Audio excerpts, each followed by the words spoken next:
Hi, this is David Wallerman for JamPlay.com, and today we're going to continue exploring modes and scales and trying to figure out what these weird scales are for and how to use them. And today we're close to the end, really, close to the end of this series, and we're going to talk about a very special scale mode, you know, it's the same thing now, called the Locrian Mode. A lot of people are scared of that mode. It sounds kind of tensed, kind of scary, and it's used in pretty extreme music sometimes, but if you're not into extreme music, I'm still going to give you tips on how to use that particular scale and master the instrument, and that's what it's all about. In order to communicate effectively, you need to know the tools, and today the tool that we're going to discuss is the Locrian Mode. Before we get into actually playing, we're going to discuss how that mode is made, and also we're going to take a look at the characteristic notes of that mode, that scale, and we'll discuss why that scale is so unique and so scary. But that's coming up in the next scene. We're going to take a look at the formula, the footprint of the Locrian Mode. That's going to tell us which chords it's going to be used on. So let's take a look at the formula of the Locrian Mode. The Locrian Mode is a 7-note scale. 7 notes. The first note is a root. Every mode, every scale has a root. That's going to give us the bass pretty much. All the other notes of that scale is going to be measured according to that root note. So of course we're going to have a root for the Locrian Mode. And then we'll have a series of 6 following notes after that root. And these notes, if we measure the distance between the root and these other notes, that's going to give us the character of that scale. The second note is called the second, but it's a minor second. There's several types of seconds, as you know by now.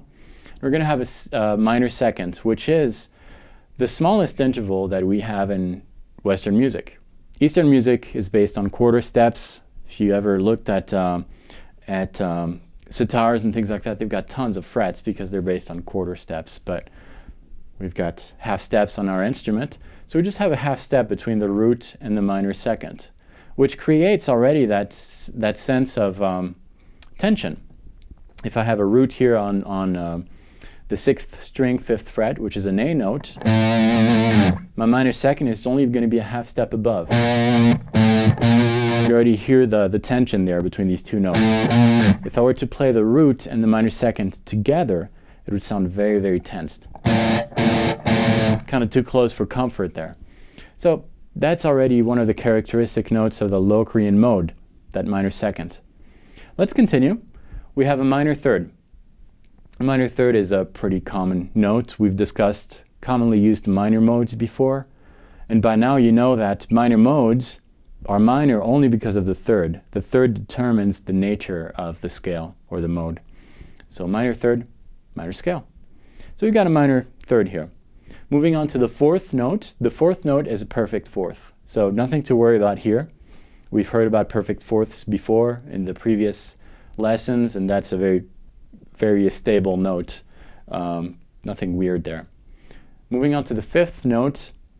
Now here is the note that makes this scale so unique. We're having a diminished fifth here, as opposed to a perfect fifth, which is pretty common. Here's the sound of a diminished fifth.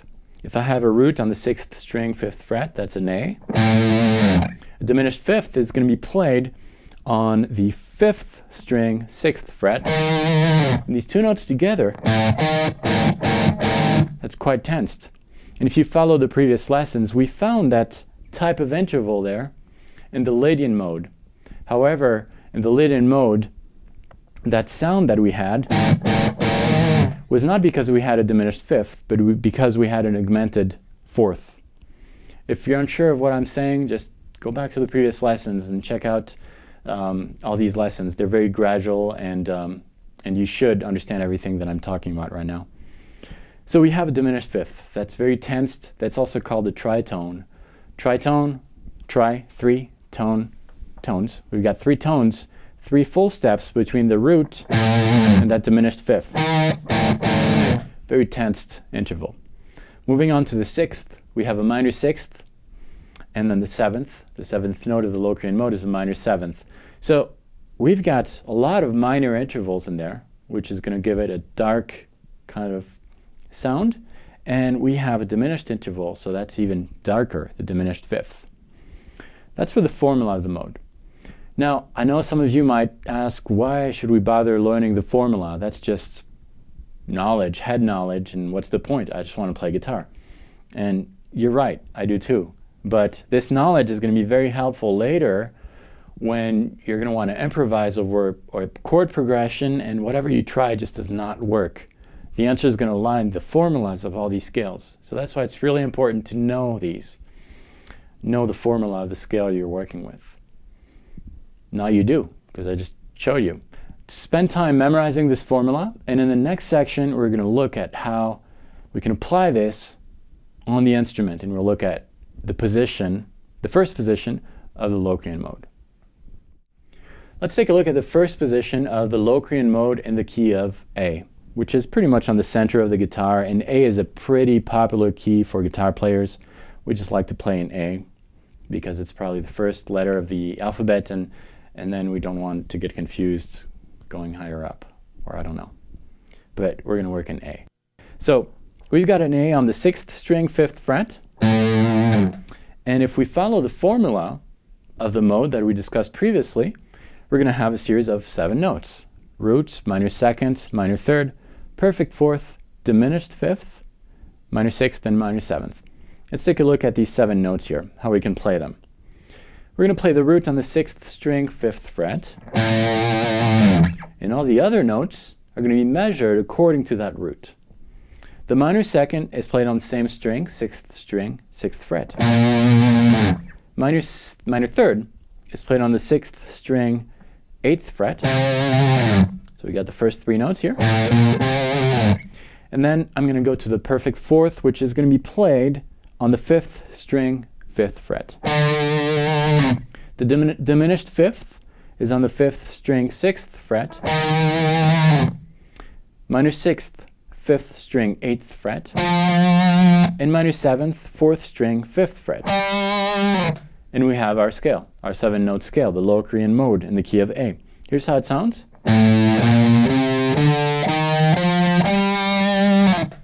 Now, 7 notes, that's all you need really to hear the color of the scale.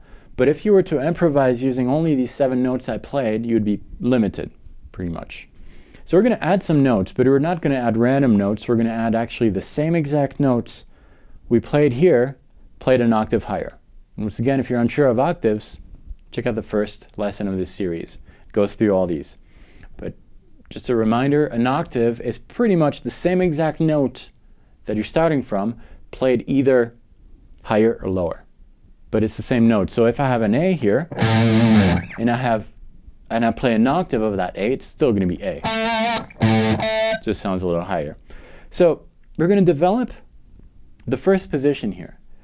And what's going to govern our fingers to create that position is going to be comfort. We're just going to try to fit our notes in an area of the fretboard that is not going to require big moves. That's how positions are born, really. If you asked a different type of instrument to play the first position of the Locrian mode, it might be different than what you're used to because he's playing a different instrument.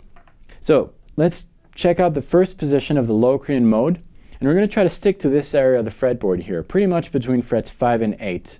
That's going to allow us to play everything comfortably without having to switch positions and do big movements like that. So this is what we have so far. 6th string, frets 5, 6, 8. 5th string, 5, 6, 8. Next string, 5 for the minor 7th. Next note is going to be the root again. After the 7th, we're back to the root. Now we're going to start getting into that higher octave there. The next root, which is A, is on the 4th string, 7th fret. Then we need a minor 2nd, which is on the 4th string, 8th fret, followed by a minor 3rd, 3rd string, 5th fret, perfect 4th, 3rd string, 7th fret, diminished 5th on the same string, 3rd string, 8th fret, minor 6th is going to be played on the 2nd string, 6th fret, minor 7th, 2nd string, 8th fret. So we've got 14 notes here. which is the Locrian mode played onto octaves. Here's how it sounds. And notice we did not use the first string. We're going to use it. We're going to finish that position so that it sticks to this area of the fretboard. And we're going to play all the possible notes we can. So we landed on the minor 7th here. Second string, 8th fret. After the minor 7th comes the root again. But this time we're another octave higher. And the root is on the first string, 5th fret. Followed by the minor 2nd, first string, 6th fret.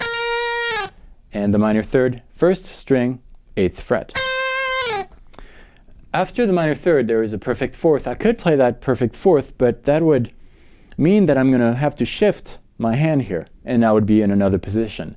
And that's not the point here. We're sticking to one position, and we have the first position of the Locrian mode. Here's how it sounds all together.